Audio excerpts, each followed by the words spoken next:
Praise the Lord. Happy Resurrection Day to all of my Christ brothers and sisters. ये सुबह कोई आम सी सुबह नहीं, ये सुबह बहुत खास सुबह जब खुदा ने यीशु मसीह तीसरे दिन मुर्दों में से जी उठी थे जाए और वो मेरे और आपके गुनाहों की खातिर क्रॉस पे क्रूसिफाइड हो गए और तीसरे दिन मुर्दों में से जी उठे। और जैसे कि उन्होंने अपने शागिर्दों से और लोगों से वादा किया था कि मैं तीसरे दिन मुर्दों में से जी उठूंगा, तो ये वो सुबह है जब खुदावंद यीशु मसीह तीसरे दिन मुर्दों में से जी उठे।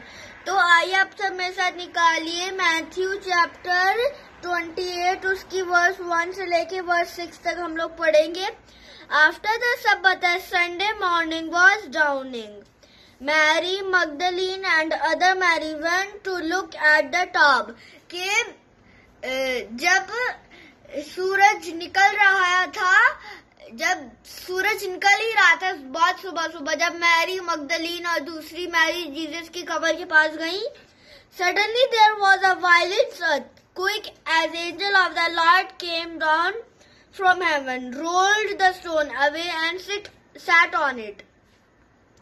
कि अचानक से जमीन हिली और आसमान खुल गया और वहां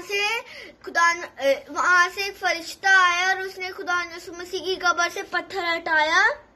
His appearance was like lightning and his clothes were white as the snow। कि उसकी वो एक सफेद चमक में था और वो उसके कपड़े सफेद थे। The guards were so afraid that they trembled and become like a dead man।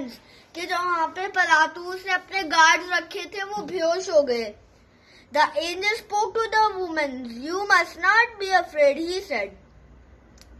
"I know you are looking for Jesus who was crucified. He is not here. He has been risen, just as he said. Come here and see the place where he was lying."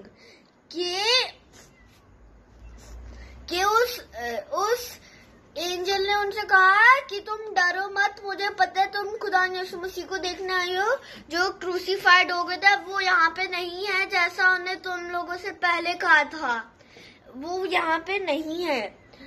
जाओ जाके देख लो जिस जगह पे वो लेटे हुए थे। तो मेरे अजीजों, ये सुबह बहुत खास सुबह जब खुदा यीशु मसीह तीसरे दिन मुर्दों में से जी उठे और वो हमारी ही गुनाहों की खातिर क्रॉस पे क्रूसिफाइड हो गए और तीसरे दिन मुर्दों में से जी उठे, जैसे कि उन्होंने अपने शागिर्दों से और लोगों से वादा किया था। तो happy resurrection day to all of my Christ brothers and sisters, amen. तो हम लोगों को बहुत खुश होना है कि खुदा यीशु मसीह ने हमारी खातिर हमें बहुत खुश होना है कि हमारे गुनाह माफ हो गए, कि खुदा यीशु मसीह ने हमारी खातिर क्रॉस पे अपनी जान दे दी ताकि हम हलाक ना हो बल्कि हमेशा की जिंदगी पाएं। खुदावंद आपको इस कलाम के वसीला से बरकत दे, आमीन।